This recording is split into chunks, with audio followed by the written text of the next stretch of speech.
Nah, Abu Lahab menariknya kembali jadi orang baik setelah Abu Talib meninggal. Dia mengatakan, wahai Muhammad, tidak bisa tidak, tugas Abu Talib akan beralih kepada aku. Maka katakanlah kepadaku, bagaimana keadaan Abu Talib sekarang yang telah selama ini menjagamu dan melindungimu. Nabi SAW mengatakan, huwa finnar, beliau di neraka dengan air mata berlinang. Jadi Abu Lahab mengatakan, jadi perlindungannya selama ini, pengorbanannya selama ini, apa yang dilakukan untuk selama ini tidak bermanfaat baginya.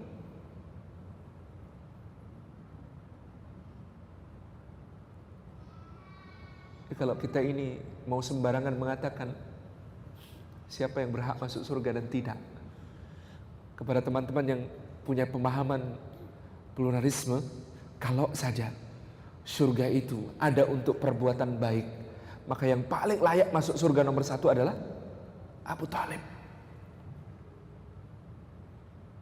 Kalau surga itu cukup diraih hanya dengan menjadi orang yang berbuat baik, berakhlak baik, melakukan perbuatan kebajikan yang besar, maka sesungguhnya orang yang paling berhak masuk surga itu adalah Abu Talib. Tapi apa kata Nabi SAW? Huwa finnar, beliau di neraka. Karena sesungguhnya Anda mengikuti lomba, lombanya lomba lari sampai finish paling duluan, tapi kalau tidak mendaftar, Anda kena diskualifikasi. Dalam beramal soleh juga sama. Dalam beramal soleh juga sama. Kita melakukan amal kebajikan begitu besar, tetapi kemudian kita tidak membereskan pendaftaran kita.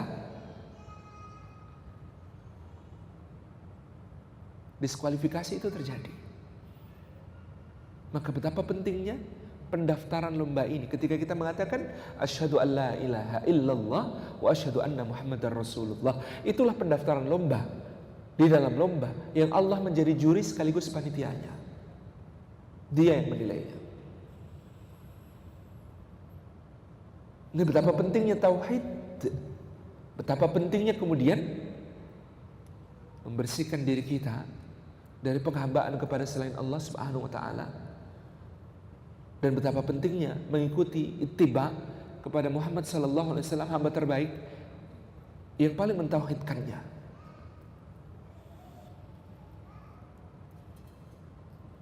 Karena surga tidak cukup diraih dengan perbuatan baik. Hatta orang yang sudah mendaftar lomba, melakukan kebaikan, kebajikan setinggi mungkin, itu tidak cukup untuk memasukkannya ke dalam surga.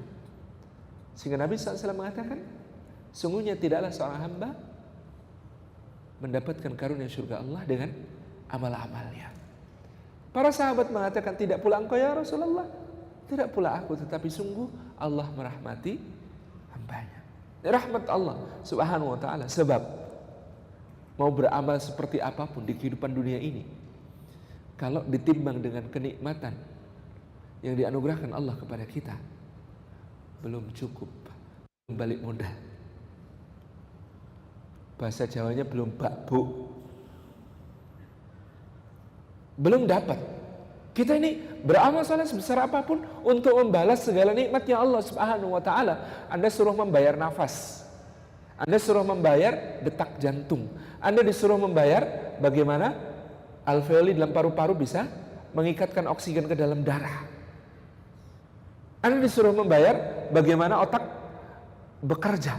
Anda disuruh membayar bagaimana suara ini masuk ke telinga, gitu ya, melalui satu sistem. Dia masuk ke dalam kepala kita, di otak kita diolah menjadi informasi yang kita fahami.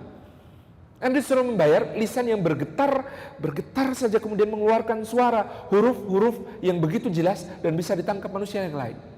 Anda disuruh membayar mata yang kemudian karena cahaya masuk ke dalamnya, kita bisa melihat alam semesta yang indah ini. Mau bayar pakai apa? Amal soleh macam apa yang bisa kita gunakan untuk membayar itu semua? Tidak ada, tidak cukup sama sekali. Sehingga memang beramal soleh ini semata-mata sebagai seorang mukmin untuk meraih rahmatnya Allah, ridhanya Allah Subhanahu wa taala. Kalau dia sudah ridha, kalau dia sudah merahmati, maka itulah yang menjadi jalan keselamatan kita. Itu yang menjadi jalan keberuntungan kita. Di luar itu tidak selamat, tidak beruntung. Jadi betapa kerdilnya orang yang menganggap surga begitu mudah digapai dengan amal-amal kebajikan orang, sehingga dengan entengnya mengatakan Ibu Teresa masuk surga, Paus Yohanes Paulus II masuk surga, siapa lagi masuk surga? Subhanallah. Kata kita sendiri tidak bisa memastikan diri menjadi penghuni surga. Salafus salih, dikatakan oleh Imam Hasan Al-Basri, mereka kalau ditanya apakah engkau mukmin, mereka memilih diam. Kenapa? Menjawab ya, mereka takut Allah menganggapnya sebagai dusta. Menjawab tidak, lebih bahaya lagi. Tapi kalau kita ditanya apakah engkau muslim, ya, karena perintah dalam Al-Quran, faqul ishhadu bi anna muslimun, maka katakanlah, saksikan oleh kalian bahwa kami ini orang-orang muslim. Muslim itu identitas yang harus kita tampakkan. Muslim itu identitas yang harus kemudian kita teguh pegang erat. Tetapi menjadi mukmin, ditanya apakah engkau beriman, itu salafus saleh, jumhur mereka tidak berani menjawab. Tidak berani menjawab. Karena itu seperti seakan-akan menjawab apakah engkau penghuni surga. Bagaimana orang merasa aman? Hasan Al-Basri ditanya, apakah engkau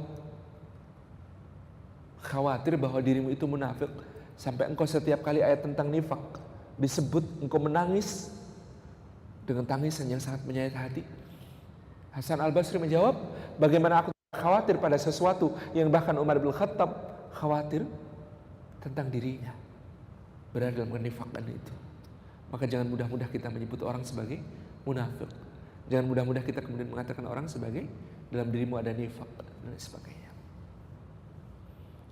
Bapak Ibu yang dirahmati oleh Allah Subhanahu wa taala, Abu Lahab pernah menjadi orang yang tertarik untuk menjadi pengikut dan pelindung, penjaga, pembela Nabi SAW. Tetapi kemudian ketika Nabi mengatakan kepadanya, Abu Talib finnar, maka dia mengatakan, sungguh merugi orang yang menjagamu dan melindungimu tetapi tidak mendapatkan kebaikan dari Rabb